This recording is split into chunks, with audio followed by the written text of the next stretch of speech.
So, welcome to this session. I'm Pankaj Mishra, founder of Factor Daily, and I'm really excited to be having this conversation with Manav Garg, who is the founder of Eka, and Suresh Sambandam, who is the founder of Kissflow.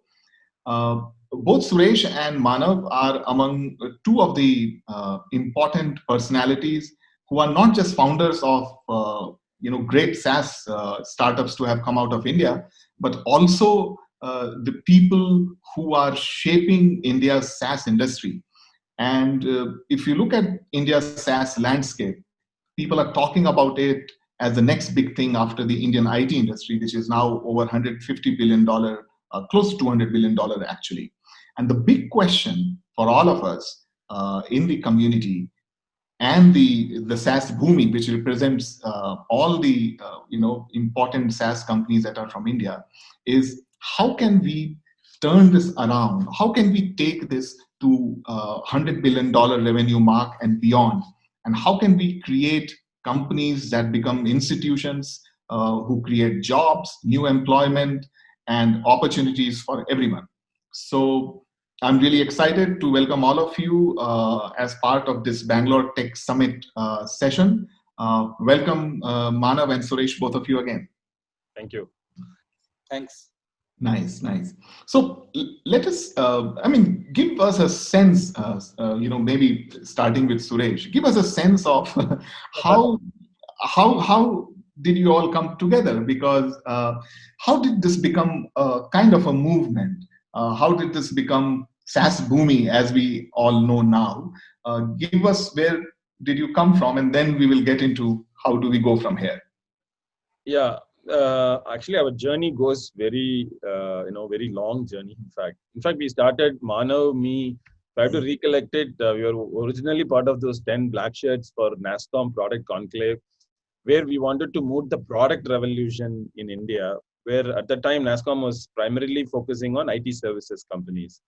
So it was way back in 2009, I think. So this whole journey started, and then it went into formation of iSpirit. We were among the first 30 people who came together to found iSpirit, and then we realized that the whole product movement is actually the center of gravity of the product movement is around SaaS. And it is not just this generic product, but it is actually SaaS is the one that is pretty much going to sort of run away with that story. And it made sense for us all to sort of come together and focus on SaaS as an ecosystem. And that is when that naturally led to the association, all of like-minded people. So because we have always been these ecosystem builders, right? Whether it is Manav, myself, Girish, Krish, Avinash. In fact, Avinash is the binding force which brings all of us together, right? So that's really how we came together. And we coming together is only very natural. It was because this has been something that we have been doing it for quite some time, and it makes sense for us to sort of focus and double down on taking SaaS to the next level. So that's really how SaaS Bhumi actually came about. Manav, if I could bring you in here, you've been building Eka for a really long time. You have had a long journey in building Eka as one of the most promising enterprise software, SaaS companies from here. How do you, look at this journey to where we are today as India SaaS?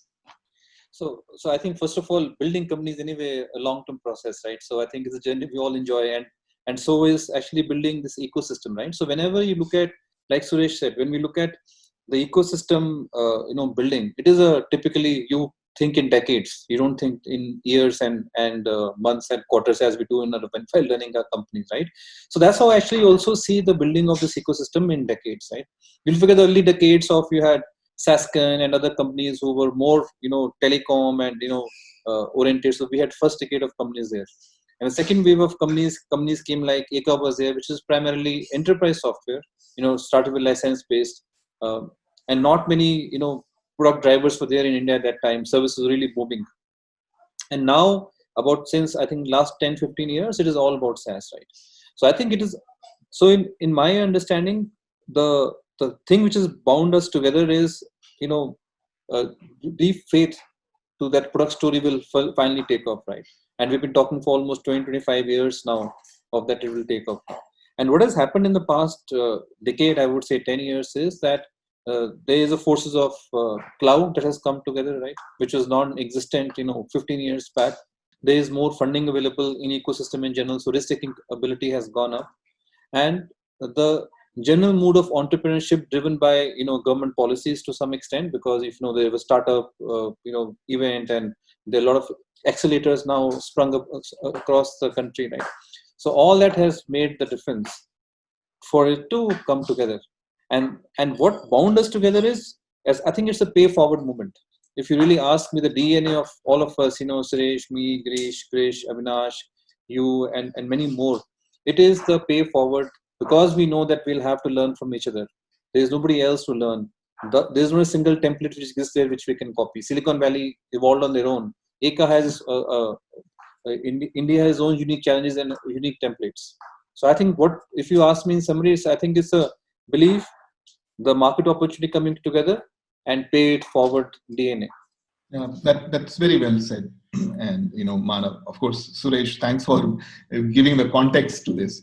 If I look at some of the companies that are here, of course, Kissflow, Eka, and then you have Freshworks, Zoho, Chargebee, so many of them. It's almost becoming like a movement.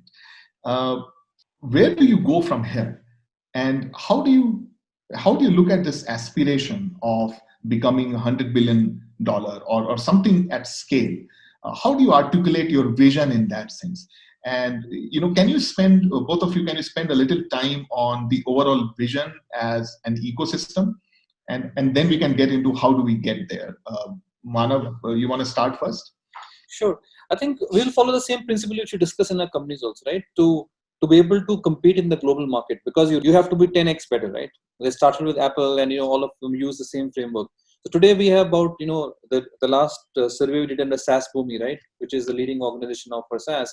We have about 1,000 SaaS companies that we know of documented in various places. Of course, Bangalore, Chennai are the largest, and followed by other parts of India. So I think that 1,000 will have to go to 10,000 companies, right? That is one parameter we have to look at. How we reach it will come in a bit. Second, I think the fundamental driver is, in the past, if you look at it, when people are coming out of colleges, IITs, BITS, NITs, and other regional colleges, if you call somebody, they're saying, go to Bangalore or Chennai, you find people there, there's a paid forward culture, you get there and you will create a company. I think there's a significant fundamental shift which has happened with COVID. Now, I'll give you an example. I was on a NASSCOM panel, and I personally think it's a Y2K moment for the industry, because Y2K brought a fundamental shift. There was a caller who called from Dehradun. He said, can you tell me how do I create the company sitting in Dehradun? I am here, and this is an actual question. He's saying, I am actually based, my parents are here. So can I create a company out of Dehradun? A SaaS company. Similarly, we had a caller from a village in Kerala saying, in Kerala, we are primarily services oriented. Can we create a company which is product company out of sitting in Kerala here? So I think there is a massive shift happened because of extreme or very fast pace or lightning pace of digital acceleration, and our Indian culture, where people want to stay with their parents, stay closer to their siblings, want to go back to hometown, right? If you ask Suresh, he will say, yes, I want to do everything for Tamil Nadu. If you ask me, I want to do for Bangalore or for Punjab. So I think people have a national association and then a regional association. So that cultural aspect is playing on people's mind. So I think, with the opportunity and ability to go distribution at a lightning pace on the internet, I think that is what is coming together naturally right now. And if we create proper policies, if you look at India is very strong in education, right? We have all the education we have now. After privatization, there are thousands of engineering schools across. And the third new trend is happening. People are starting online schools. Yeah. So you are not talking only about providing an education in a structured engineering course, which obviously is required and which is good for degree. But there are also online computer courses or online degrees people are starting, right? Which will then everything become virtual. For that, people can get trained on coding, computer engineering, and then create the companies in their hometowns, and then get connected to the ecosystem of funding and global. So if to summarize, these are the three fundamental forces which are coming together. So market opportunity which can grow 10x to 10,000.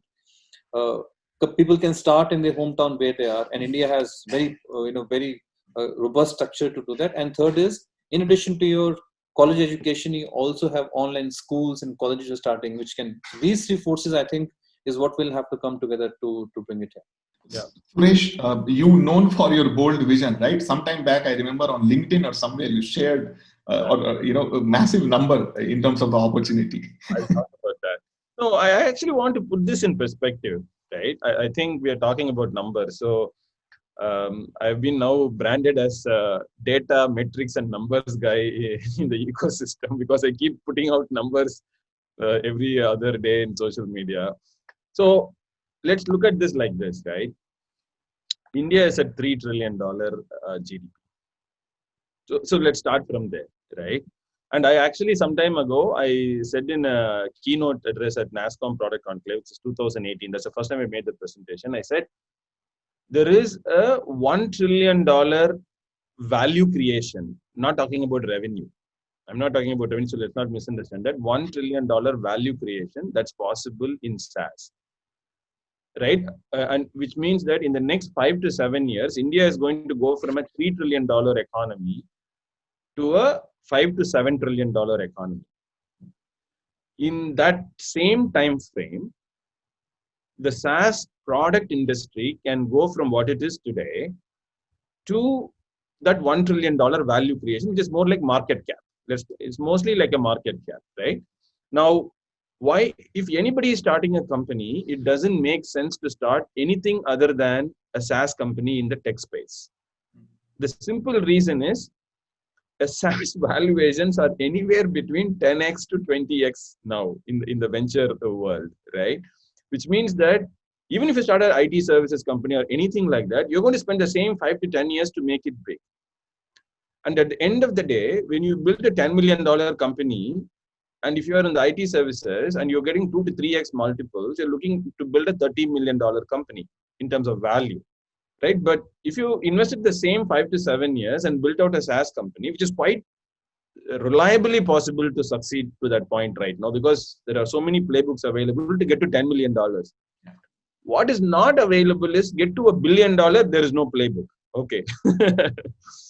Right now, SaaS we can somewhat predictably say that we can get to a $10 million business point very easily, which means that given that the SaaS valuations are at 10 to 20x multiples, and if you invested the same 5 to 7 years of time and built a $10 million company, you're easily building a $100 million value creation. And that's really what you're also talking about. When you build $100 billion in revenue in the SaaS space, and if you use the same 10x multiple math, you got $1 trillion in market cap straight away, right? So we are really literally talking the same thing in different different angles, right? And that's really what we were talking about. And the beauty is, India is the best country positioned to do this. I can say this with tremendous amount of confidence and conviction, simply because SaaS is B2B.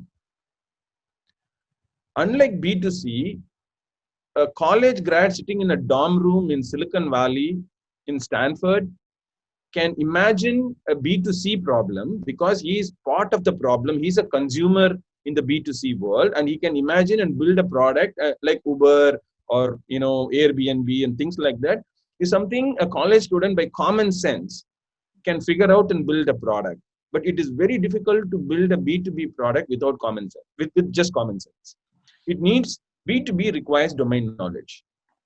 Now, where is the biggest congregation of B2B domain knowledge in the world? If you ask that question, literally that domain knowledge is sitting in India in all these big IT services firms, the solution architects, the consultants who are actually advising these companies on B2B processes, process transformation, digital transformation, all these things. They are the gold mine. India has the gold mine. We need to unleash them. If you unleash them, it's going to be very, very easy for us to build this $100 million revenue, $100 billion revenue, and $1 trillion value creation. And that's what SaaSBoomi is planning to do. And the numbers for that is very staggering. We are roughly a $2 billion SaaS revenue. right? Roughly, meaning give or take. Sure. If you're going to get 100 million, we're looking at 50 times multiple. 100 billion. From 2 billion, you're going to 100 billion, you're looking at 50 times multiple. And we roughly have 25,000 people working in the SaaS industry, right? Roughly, give or take.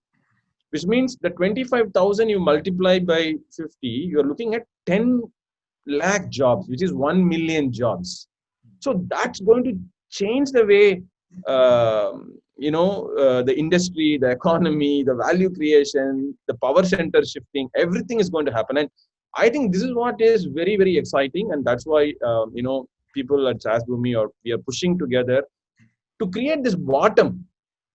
See, as I said in the beginning, we cannot predict how to create that 1 billion, but we can predict how to create that bottom, $1 million companies and $10 million companies. And some of them will go on to become 100 million and $1 billion revenue, but that's its own path.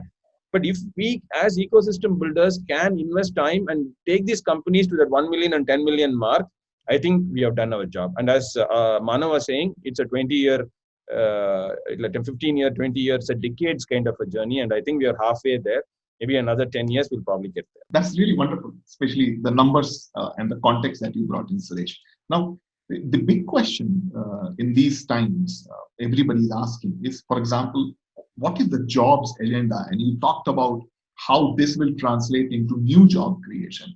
But can we spend a little time on the skill requirements, on about the existing talent pool we have, and how do you think we can scale where not just a pool of founders, but every startup company needs employees, important skills for them to scale.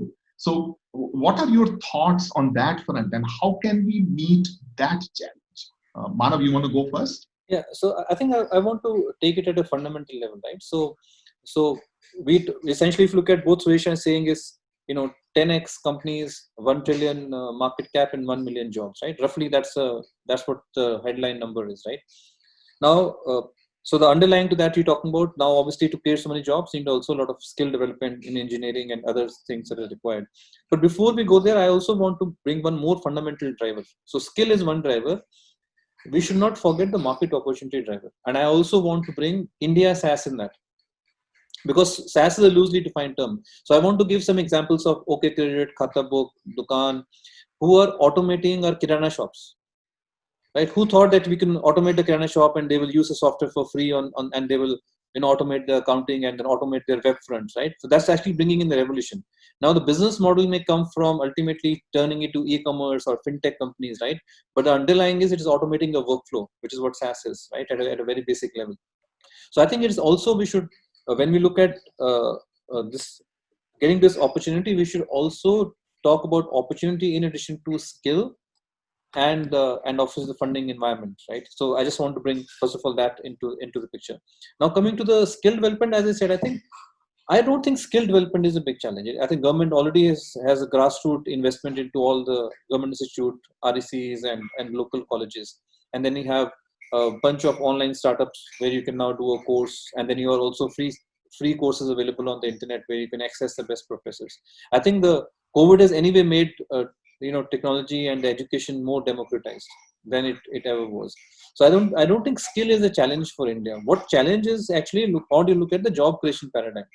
Now the job creation paradigm is essentially different from a services job creation paradigm. Services industry worked on the supply side of people, right? Where you have to crack, thousands of people getting trained, put into process factory, and then they will deliver to the world, right? Which model really works very well, and you have massive number of jobs. Now we're coming into a massive automation phase, right? Robotics and automation phase. That's what the next phase, if I take a 10-year review, 10, 15-year review, right?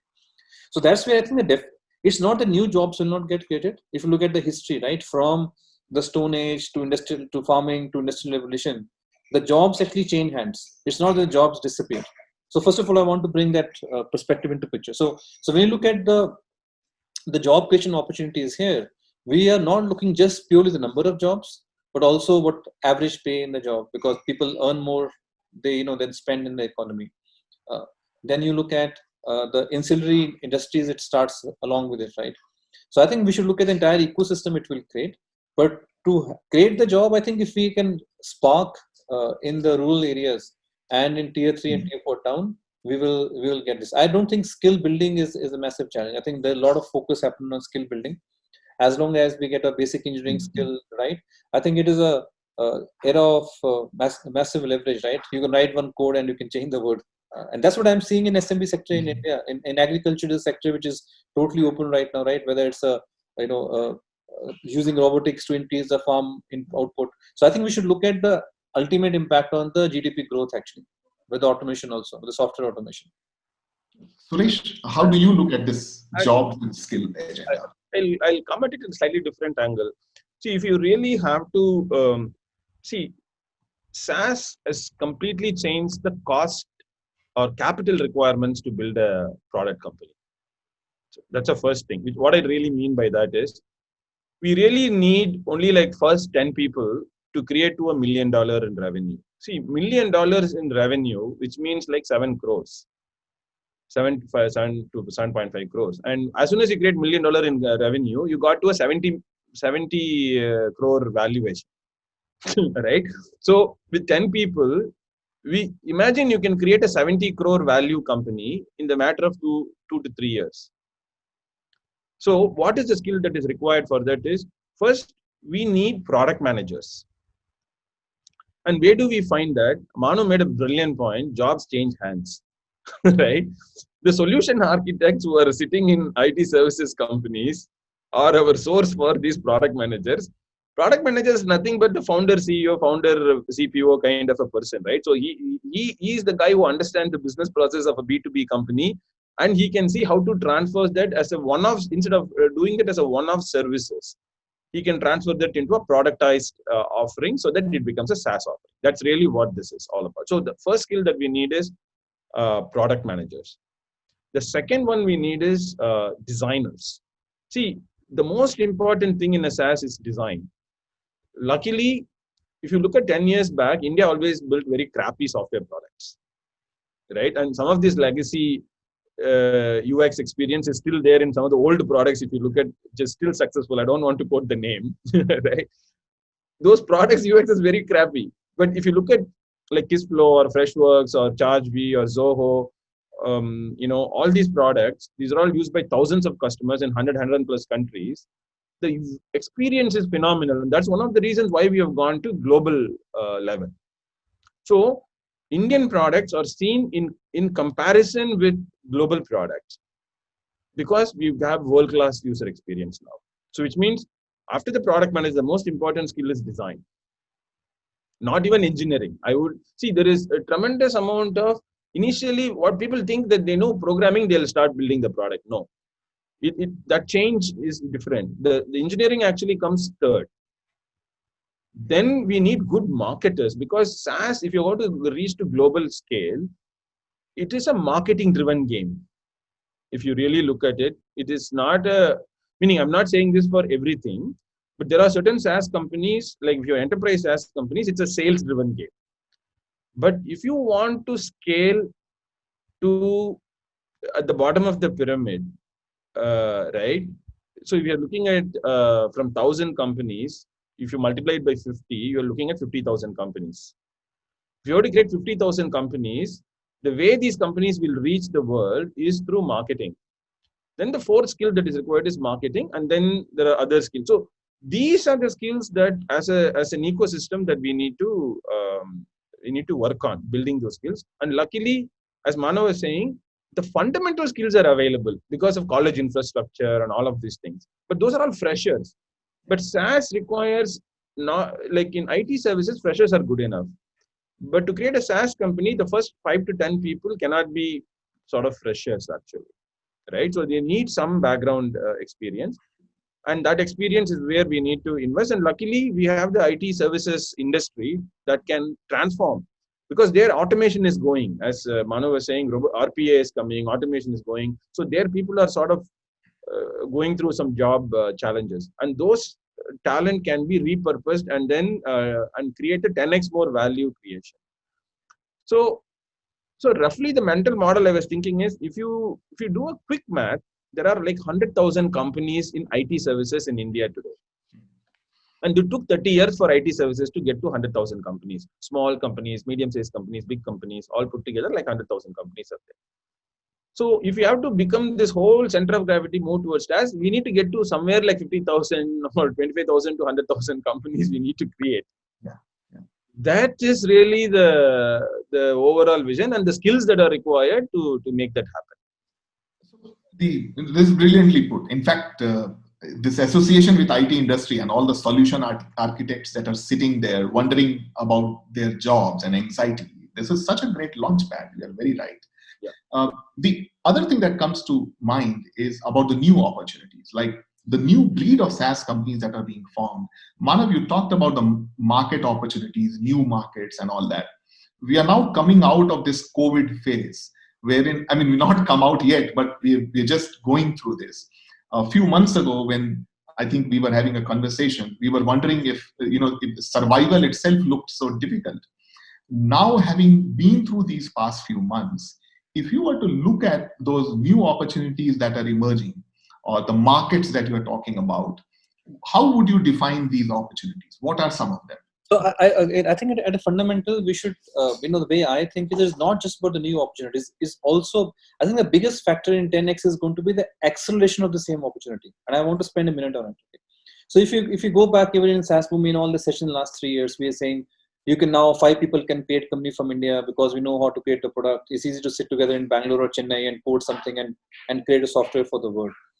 So I think the biggest difference that is coming in that is the whole opportunity is on a rocket ship right now. So I'll tell you why. So first fundamental reason. When I started that time, I had to even convince, what is product from India, right? But now, at least people have agreed on understanding, okay, you can create some product from India. And then there was a discussion, is the product from India is good enough? Will the company stay for now? We have also passed that, right? Now is first time there is a worldwide narrative where people have realized from the enterprise companies to traditional companies to modern companies to the smart workers, it doesn't matter where you are. As long as you can contribute to as a knowledge worker, you are good enough. I think that is a big fundamental shift. Now, nobody asks the question whether an engineer is one in Brazil, one in, sitting in Shimoga in Karnataka, and one is sitting in Chennai. Nobody asks that question anymore. So I think that has been the first fundamental level playing field, which is an unfair advantage for India today, if you ask me. Because now nobody asks the question, where are you? They only ask the question, can I log in? Is the service good enough? And will it solve my problem? So that's the first fundamental acceleration point that you are saying. Second acceleration point, which has happened is that given the COVID shift, the fundamental of more money is coming to cloud. Look at the cloud valuations. It has gone from median 8x of revenue to 16x of revenue. Suresh was talking about 10x. It has gone to right now 16x median. Some can in 20x and 30x of revenue multiples, right? Why is that? Because fundamentally there is a shift of the money basket from an old economy businesses into new economy, which is primarily cloud or internet driven or fintech driven, right? So you have more money allocation coming to the markets, which means your funding is going to be more widely available if people can think there are teams who can create that. So that's also be a very big acceleration in the environment that you're seeing. Today you're seeing a lot of Indian family offices investing in the startup, right? Now they've been talking about the angel investing for 5 years. I'm on board of Let's Venture and so many angel platform. But now we're seeing acceleration because the traditional mediums of making money is slowing down. And this opportunity has much larger macro trend to it and a longer term trend to it. So now you're combining India as an unfair advantage with, as Suresh said, IT services knowledge, ability to create the code, large number of people available who are willing to take the risk, very young population with the money availability. And the third angle is that the entire world is now looking to automate the processes. Even the larger companies, the most traditional companies, at Eka we deal with agri and energy and the most material and commodity sector, right? As basic to life as it can get, right? And there people are traditional because they deal with physical goods at all points in time. There also we are seeing a fundamental shift where every single process is getting automated, and that is creating a multi-trillion-dollar opportunity. And that's what you're seeing. The cloud revenues of top IT companies, Microsoft, Oracle is jumped in now. Google, Amazon is growing, and on the back of that, you're going to create this huge amount of software layer which India can own.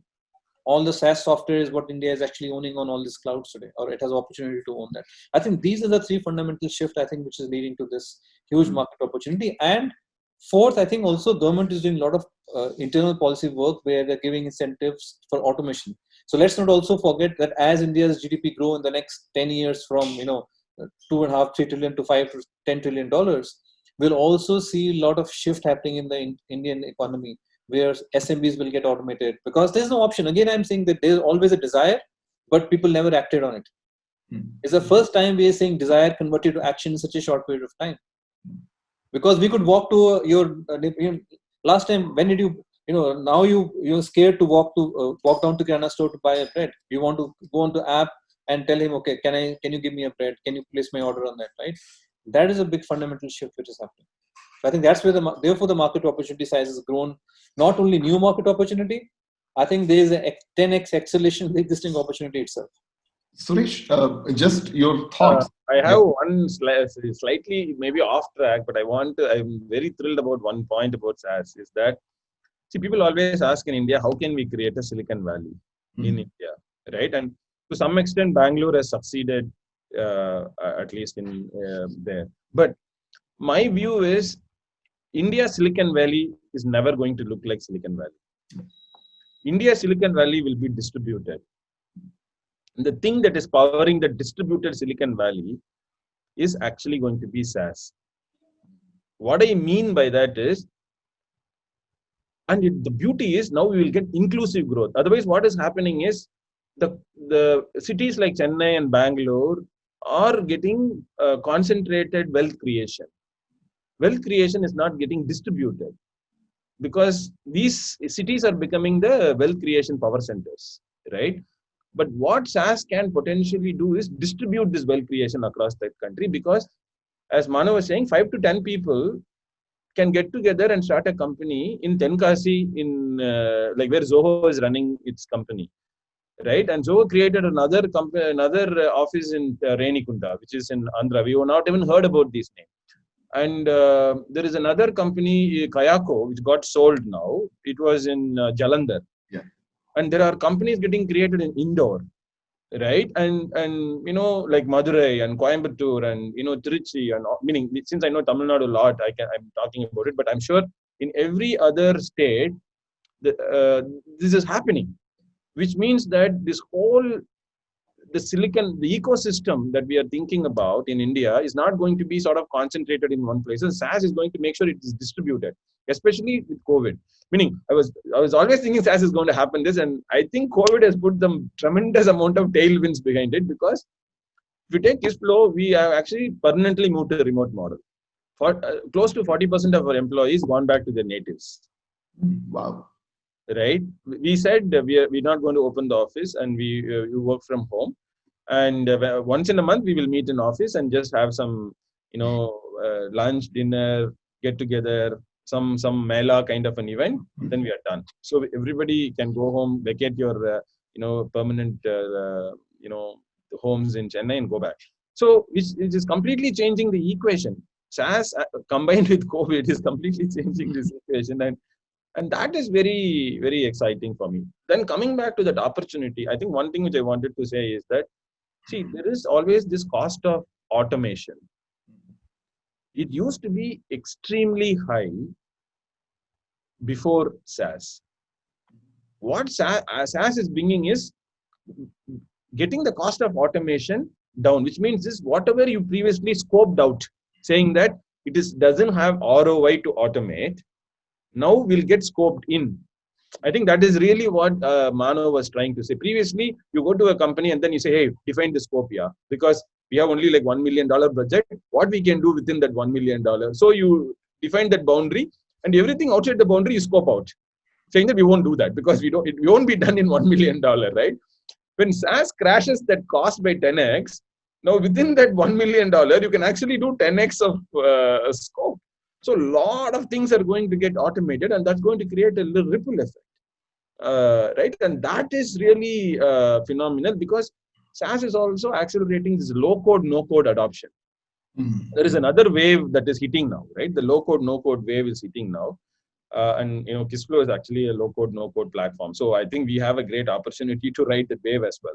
So, and that is also reducing the cost. All of this combined, I think we have a super perfect storm that's right in front of us. This is amazing what both of you talked about. I think you kind of preempted my next question, and it's answered so well that I don't have to ask it. Is about how do we create an ecosystem that is inclusive? It is not like learning from the IT services itself. There were these clusters of Bangalore, Hyderabad, even Chennai to a large extent. But what I'm picking from both of you is that this is an opportunity to democratize all of this and go beyond Chennai, Bangalore when it comes to SaaS. And that's very encouraging. On a final note, I wanted to ask both of you as seasoned entrepreneurs, as ecosystem builders, there's been a lot of support clearly from regulators and policy makers and enforcement and so on. And that combined with entrepreneurial, diehard optimism and hustle, it has got us where we are today. But if you were to list out 2-3 things that you would expect governments or policymakers locally as well as nationally to address for this ecosystem to get to $100 billion and more, what would be some of your 2-3 things? Manav, you want to go first, and then we can look at what Suresh has to say. So I think both locally, for example, in Karnataka, Punjab, Tamil Nadu, and nationally, I think, as I said, I will go with the fundamental thought process, right? As SaaS ecosystem, we have been able to put centers in Chennai, Bangalore, Hyderabad, Calcutta, Delhi, NCR, Bombay, and we are trying to now go virtual and get more people. What government can do is they can, and in Bangalore we have NASSCOM 10K warehouse, right? So I think we have to replicate that model and take it to tier 3 and tier 4 towns, and tie up with the institutions who are the knowledge owners or the skill owners, skill development owners, right? And create a model where each can be microcosm in itself. So that's where government can really come in, because they have deep roots, they have deep infrastructure in tier 3, tier 4 towns. And then on the other hand, tie up with professionals like SaaS Boomi and NASSCOM Product Council and all the ecosystem players who are trying to help that, so that the virtual knowledge can come there. So basically, what I'm saying is government can help A, in setting up the infrastructure in the rural and tier 3, 4 towns. B, they can help in distribution. Because these are two biggest problems that India faces, right? Distribution becomes very hard, the awareness becomes very hard. So government can really help in creating that. Second thing, which is always a question, question of availability of funding. Government can also, from the funds they are available, like 10K warehouse is a perfect example. Previously, they used to give money to give office for free. The same money, they can now give for a startup to create in a virtual environment. So basically, money that was going towards infrastructure can do towards actually creating the software, which can be actually taken to the market quite fast now. And with low code, no code, and so many other platforms, you're able to create the first version of the products actually very fast than you used to do in the past. So these are two fundamental things that I think where government can help. Obviously, there are third things which are always very tricky with the government is taxation and giving. I won't go there because I know government also needs revenues with COVID. There has been a massive hit on that also, right? Let's face that. So everybody is starving for revenues from that side. But these are the two fundamental things that government can do. And third also will be automating our own agri sector and the other sectors. That's another point, right? Because a lot of GDP growth also happens when you do the automation. If the India productivity increases, the farm income will double. That's what government has been trying to do. So as you automate those sectors like agri, I think you will see also more efficiencies getting added there. Yeah. Suresh, your thoughts? Yeah, actually, government can do a lot here, actually speaking. I think it's just that government, it has not reached the government that there is this $1 trillion opportunity with SaaS. I think somewhere someone have to impress upon the government that if you can articulate that to them in GDP terms. See, government will only understand when you correlate this value creation in GDP terms to them, right? And I had an opportunity to meet with Honorable Minister Ravi Shankar Prasad, and where I actually explained to him how SaaS can actually do this at GDP terms, right? And hopefully it will reach even higher visibility. But one of the first thing government should do is a lot of this value creation is getting eroded to America because of listing in India is becoming a big problem. Being an Indian headquartered company, right? is a big challenge. So you end up creating all of this value creation, but the headquarters of the companies are in the US, right? And that doesn't make sense. So we need to figure out so why this is happening, because VCs are telling this, because the IP related laws, the fund repatriation procedures, all these are so cumbersome that VCs want to take a comfortable position to list it in, make sure it's not the founders who are doing this, by the way, right? So as founders, we want to be passionate Indians, but ultimately the market is demanding us to. Luckily, Kismet is an India headquartered company, right? But a lot of other because we are predominantly organically grown, we had the flexibility to be there. But a lot of my peers who didn't have that flexibility, they had to raise funding, and the VCs are demanding that. Right now, it's changing a bit, but government needs to do a lot of work in making sure remove all the policy bottlenecks to make sure the Indian companies are continuing to stay as Indian headquartered companies and remove all those unnecessary things there. One of the good things that they've recently done is they allowed Indian companies to directly list in NASDAQ. Yes. Previously, we can only do ADRs. Things like this, it's a very fantastic move, and things like this have to happen a lot so that Indian companies stay Indian headquartered. First, second, we should figure out how to give GST exemption for software for SMB segment. Okay. See, Mano talked about how this bottom, the agriculture and all of this will take off. See, 18% GST on top of already a software that is sold at US price, which has 70 rupees multiple in terms of currency conversion. On top of it, you put 18%, that price becomes so high. I know the government needs money, but definitely for mid-market and enterprise segment, they can charge the GST. But for the smaller companies, there should be a way to figure out how to give a GST exemption for them, for sales. I mean, the second thing is now government is also has this like TDS for software services. You are already paying GST. Either it's a goods and service or it is TDS. You cannot do both GST as well as TDS. It just doesn't make sense. So that is something that needs to be removed. And we are also forced to do this STPI filing and all this bureaucracy stuff, which these are all things that can easily solve friction for the government. And then fundamentally, I wanted to support what Mano was also saying. Government needs to move a lot of seed funds and accelerators connected together. Seed funds and accelerator connected together, not just provide space, but in each state, we want to do distributed, inclusive growth. At each state level, set up, I would even say district level. Go to the district level. There are like 500 odd districts in the country.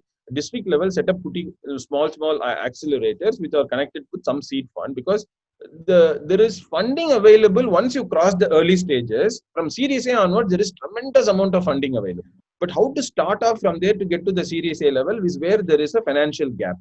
And if that can be done in an inclusive way by setting up accelerators and seed funds at the district level, we would have done a phenomenal job. These are the things that government, I believe, can really do. Sorry, it's a long. No, absolutely. Don't be apologetic about it. After all, you all are building an industry which is, end of the day, like you rightly said, at some point in time will have a substantial impact on GDP as well. So there is, I remember the IT services days when the likes of Narayan Murthy and Azim Premji would lobby hard for these incentives. So because end of the day, look what they have created. It's a massive industry, employs several million people. So absolutely no apologies there at all. It makes a lot of sense. This was really informative for me as well, because there were a lot of things I learned about SaaS in this conversation. And thank you so much, Manav and Suresh, for this. This was really valuable. Thank you. Also, thanks to BTS 2020 for giving us this opportunity and platform to talk about this. And hopefully things would change. So thanks, Manav. Thanks, Suresh, again.